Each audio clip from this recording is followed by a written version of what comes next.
السلام علیکم ناظرین، میرا نام حذیفہ خالد ہے اور آپ یونٹی نیوز دیکھ رہے ہیں۔ ہمارے ساتھ اس وقت صحافی موجود ہیں، علی الوی ان کا نام ہے۔ ان سے گفتگو کریں گے۔ سر پہلے تو میرے لیے فخر کی بات ہے کہ آپ میرے اس پروگرام کے اندر شامل ہیں آج۔ بہت شکریہ آپ کا آنے کا۔ بات کرتے ہیں کہ جو ایران نے پاکستان پر حملہ کیا ہے، عوام اس کا رد عمل چاہتی ہے، اس کا بدلہ چاہتی ہے۔ عوام کے کو دیکھتے ہوئے اس کا بدلہ لینا چاہیے، یا اس کا فیصلہ جو ہے یہ سارا معاملہ عالمی عدالت کے اندر لے کے جانا چاہیے، تاکہ جنگ نہ نئی شروع ہو، کیونکہ پہلے بھی جنگ دنیا کے اندر لگی ہوئی ہے ان کی، اسرائیل اور غزہ کے اندر جو فلسطین وغیرہ کی۔ تو کہ اس کو آپ کس نظر سے دیکھتے ہیں کہ یہ فیصلہ جو ہے یہ سارا پاکستان کو عالمی عدالت کے اندر لے کے جانا چاہیے، یا پھر عوام کی سن کے ان کے اوپر اٹیک کر دینا چاہیے؟ حذیفہ صاحب آپ کا بہت شکریہ۔ ایران کا دیکھیں جی کہ یہ ایران کا جو حملہ ہے اس کے اوپر ہمارے پاکستانی دفتر خارجہ نے بڑا زبردست قسم کا جواب دیا ہے، بڑا بھرپور جواب دیا ہے، اور یہ کہا ہے کہ یہ حملہ بالکل ناقابل برداشت ہے، ناقابل قبول ہے، بالکل اور فضائی حدود کی خلاف ورزی کو ہم بالکل کسی صورت میں برداشت نہیں کر سکتے، اور ساتھ یہ بھی کہا ہے کہ اس کی سنگین نتائج برآمد ہو سکتے ہیں۔ تو یہ ایک بھرپور جواب دیا گیا ہے اور بر وقت جواب دیا گیا ہے۔ پھر ایرانی ناظم الامور کو طلب کر کے اسے کہا گیا ہے جناب کہ یہ بات تو بالکل قابل قبول نہیں ہے، اور پھر اس کے علاوہ دفتر خارجہ کے اسی بیان میں یہ بھی بتایا گیا ہے کہ تہران میں بھی جو ہمارا بات کی گئی ہے، ایران میں بھی ہمارے سفارت خانے کی طرف سے ایرانی وزارت خارجہ کو بھی اس تشویش سے آگاہ کیا گیا ہے کہ یہ بات ٹھیک نہیں ہے، یہ بات بالکل نامناسب ہے، اور یہ ٹھیک نہیں ہے، اس طرح نہیں ہونا چاہیے۔ تو یہ تو بالکل اچھی بات نہیں ہے کہ ہم تو ایران کے ساتھ دوستانہ تعلقات کی بات کرتے ہیں، برادر اسلامی ممالک کی بات کرتے ہیں، وہ بھی برادر کہتے ہیں، ہم بھی برادر کہتے ہیں۔ بالکل اور جب اگر برادر ہیں تو پھر برادران کو اپنے معاملات کو بیٹھ کے حل کرنا چاہیے، نہ کہ میزائلوں کے ذریعے، اور نہ ہی یہ کہ آپ ڈرون کے ذریعے۔ اگر ایران یہ سمجھتا ہے کہ اس کی ڈرون ٹیکنالوجی ماشاءاللہ بڑی اچھی ہے، یا ضرور اس کے میزائل ٹیکنالوجی بہت اچھی ہے، تو پھر ہمیں خواہ بندوں کو اعصاب جو ہے آزمانے نہیں چاہیے۔ ایسا نہ ہو کہ پھر ایران کی جو ہے پاکستان کی جو میزائل ٹیکنالوجی ہے وہ تو بے نظیر بھٹو کے زمانے میں اس کو بہت اچھا پروان چڑھایا گیا تھا، اور اس سے لے کے آج تک یہ بہت آگے جا چکی ہے،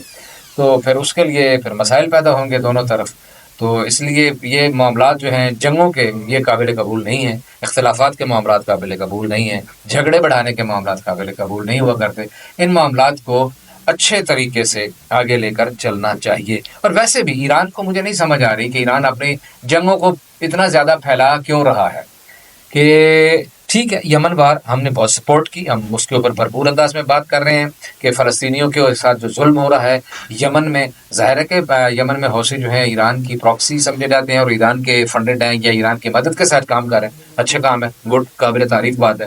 اگر ڈمسکس میں وہ ایک دہشت گرد بنے، یہ داعش بنی اور اس کے کمر توڑی گئی، ٹھیک ہے، قابل عمل، اچھی بات ہے، بہت ٹھیک ہے جناب۔ لیکن آپ جیش العدل کے نام پر پاکستان کی فضائی حدود کی اگر خلاف ورزی کرتے ہیں اور پاکستان کی میں اسی طرف آ رہا ہوں، اسی طرف میں آ رہا تھا۔ غلط کام ہے، یہ ناقابل برداشت ہے۔ اگر ایران اپنے کسی دہشت گردوں کو جن کو ان سے خطرہ ہے، ان کو ختم کرنے کے لیے کسی دوسرے ملک کے اندر حملہ کرتا ہے، اور پہلے آپ دیکھ چکے ہیں کہ امریکہ نے کتنے سال پاکستانی زمین کو استعمال کیا اپنے دہشت گردوں کو جن سے ان کو خطرہ تھا امریکہ کو،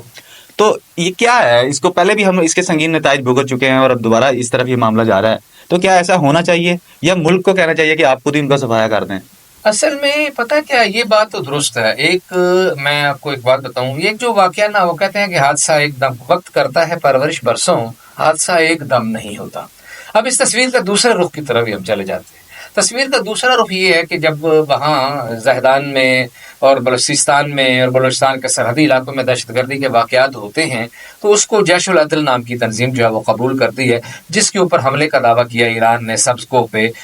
پنجگور سے یہ 80 کلومیٹر کے فاصلے پر واقع ایک گاؤں ہے جہاں یہ حملہ کیا گیا ہے، تو 80-90 کلومیٹر، تو وہ یہ کہتے ہیں کہ یہ ان کا مرکز تھا اور وہاں کیے گئے۔ اچھا، پھر مزے کی بات یہ ہے کہ وہاں جو بھی واقعات ہوتے ہیں، جیش العدل ان دہشت گردی کو قبول کرتی ہے، کہتی ہے کہ ہم نے دہشت گردی کی ہے۔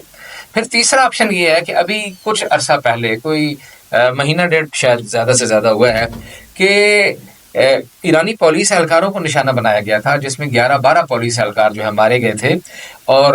وہ سرحدی علاقے میں گھوم رہے تھے، جو ان کو نشانہ بنایا گیا، وہ مارے گئے، اور اس کی ذمہ داری بھی جیش العدل نے قبول کی تھی۔ اور اس کے بعد دورے پر آئے ہوئے ایرانی وزیر داخلہ نے سرحد کا دورہ کر رہے تھے، جب جا وقوع پہ آئے اور مقام پہ آئے، تو انہوں نے